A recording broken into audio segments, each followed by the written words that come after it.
Hello बच्चों, तो चलिए इस प्रश्न को पढ़ते हैं। सिद्ध कीजिए बिंदु 1 कोमा -1 कोमा 2 तथा 2 कोमा -2 कोमा 2 से जाने वाले तथा समतल 6x -2y प्लस 2z बराबर 9 के लंबवत समतल का समीकरण x plus y minus 2z plus 4 बराबर 0 है। ठीक है, तो यहाँ पर हमें सिद्ध करके दिखाना है कि इन दोनों बिंदुओं से होकर जाने वाले और ये जो समतल 6x -2y प्लस 2z बराबर 9 है, इसके जो लंबवत समतल आएगा उसका समीकरण ये होगा।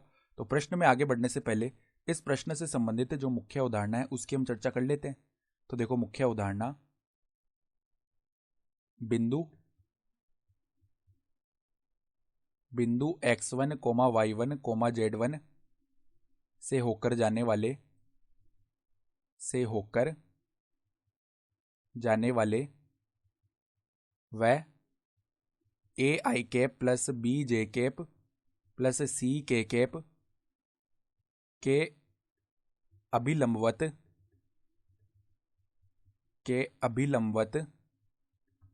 समतल का समीकरण देखो क्या होता है, जो कि बिंदु x1 coma y1 coma z1 से होकर जाता है और इस सदिश के अभिलंबत होता है। तो उसका समीकरण होता है a गुणा x माइनस x1 प्लस में b गुणा y माइनस y1 प्लस में c गुणा z माइनस z1 बराबर में 0। ये होता है समीकरण। तो यहाँ पर देखो, हमें सवाल में एक ऐसा समतल ज्ञात करना है जो कि इन बिंदुओं से होकर जा रहा है। दो दो बिंदु दिए हुए हैं, तो हम एक बार के लिए देखो मान लेते हैं समतल हमारा इस प्रकार का है। ठीक है, इस प्रकार का कोई समतल है जिसमें हमारे पास में ए बिंदु ये है और बी बिंदु ये है। ये दोनों बिंदु समतल में ही है। ठीक है, तो इस प्रकार के दो बिंदु है और इसके जो लंबवत समतल है, ये हम एक बार के लिए मान रहे हैं लंबवत है दोनों समतल। इसके लंबवत समतल के लिए हमें जो अभिलंबीय सदिश है वो हम लिख लेंगे। वो हम देखो किस प्रकार लिख सकते हैं। यहां पर देखना, अब जो ए बिंदु है वो हमने मान लिया 1 कोमा -1 कोमा 2 और बी बिंदु है वो हमने मान लिया है 2 कोमा -2 कोमा 2। तो अगर हम ए बी सदिश लिखना चाहें तो वो क्या हो जाएगा, बी बिंदु का स्थिति सदिश माइनस ए बिंदु का स्थिति सदिश, यानी 2 - 1, ये क्या बनेगा आई कैप। ठीक है, फिर देखो -2 माइनस में माइनस का 1 तो माइनस का जे कैप बन जाएगा और के कैप का पद ही नहीं आएगा क्योंकि 2 - 2 0 होता है। तो ए बी सदिश तो अब लिख लिया है। ठीक है, तो अब एन सदिश यानी कि जो दूसरा समतल है जो हमें सवाल में दिया हुआ है उसका अभिलंबीय सदिश हम कैसे लिखते हैं।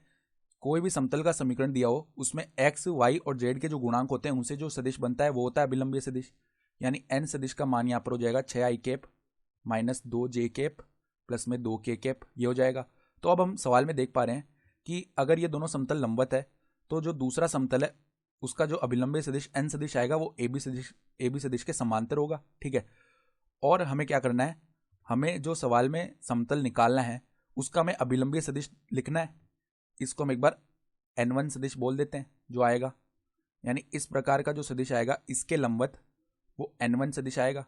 तो जो n1 सदिश होगा वो ए बी सदिश और n सदिश दोनों के लंबवत होगा। अर्थात हम क्या बोल सकते हैं कि जो n1 सदिश है वो किसके बराबर आएगा, n1 सदिश बराबर में ए बी सदिश क्रॉस में n सदिश, क्योंकि यही तो वो सदिश होता है जो ए बी सदिश के लंबवत आएगा और n सदिश दोनों के लंबवत आएगा। ठीक है, तो सदिश गुणा करना पड़ेगा हमें यहाँ पर। तो देखो सदिश गुणा कर लेते हैं।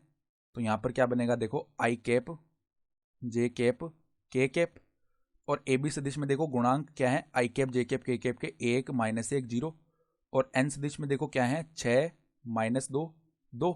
तो अब देखो इस सारणिक का मान निकाल लेते हैं। तो आई कैप फिर इसके गुणा में क्या आ जाएगा हमारे पास में -2 -0। ठीक है, माइनस में आ जाएगा जे कैप, फिर इसके गुणा में हमारे पास क्या आएगा 2 -0, फिर देखो प्लस में यहाँ पर के कैप, इसके गुणा में क्या आ जाएगा, इसके गुणा में आ जाएगा -2 प्लस में 6।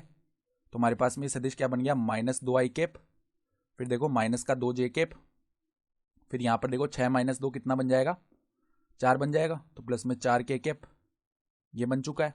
ठीक है, तो यहाँ पर ए बी और सी के मान आ जाएंगे। तो अब देखो ए का मान आ चुका है -2, बी का मान आ चुका है -2 और सी का मान आ चुका है कितना 4 आ चुका है। तो अब देखो जो हमें समतल ज्ञात करना था उसका समीकरण क्या आएगा, -2 गुणा में x माइनस कोई भी एक बिंदु ले लेते हैं, जैसे कि 1 -1 और 2 ले लिया तो x -1 आएगा, फिर देखो -2 y प्लस में 1 आ जाएगा, फिर देखो क्या है बिंदु यहाँ पर c का मान है 4 तो प्लस में 4 गुणा z माइनस में क्या आएगा 2 आ जाएगा, बराबर में है 0 के। तो यहाँ से तो पहले हम क्या करते हैं, 2 को उभयनिष्ठ निकाल के उस तरफ भेजते हैं। तो माइनस में x माइनस 1, फिर माइनस में y प्लस 1, फिर प्लस में 2 गुणा z माइनस 2, बराबर में 0 आ जाएगा। तो इस समतल का समीकरण क्या आएगा, minus x plus 1 minus y minus 1 plus में 2z माइनस 4 बराबर में 0। तो अगर हम माइनस को उभयनिष्ठ निकाल के उस तरफ भेजें तो p का जो समीकरण है x प्लस में y माइनस का 2z, फिर देखो यहाँ पर 1 और माइनस 1 ये तो वैसे ही शून्य होंगे, तो प्लस का 4 बराबर में 0 ये बन जाएगा। और सवाल में देखो हमें यही तो सिद्ध करना था कि समतल का समीकरण ये आएगा। तो हम क्या लिख सकते हैं, इति सिद्धम, अर्थात दी गई उदाहरणा के आधार पर हमने सिद्ध करके दिखा दिया। तो आशा करता हूँ कि आपको ये प्रश्न समझ में आया होगा। धन्यवाद।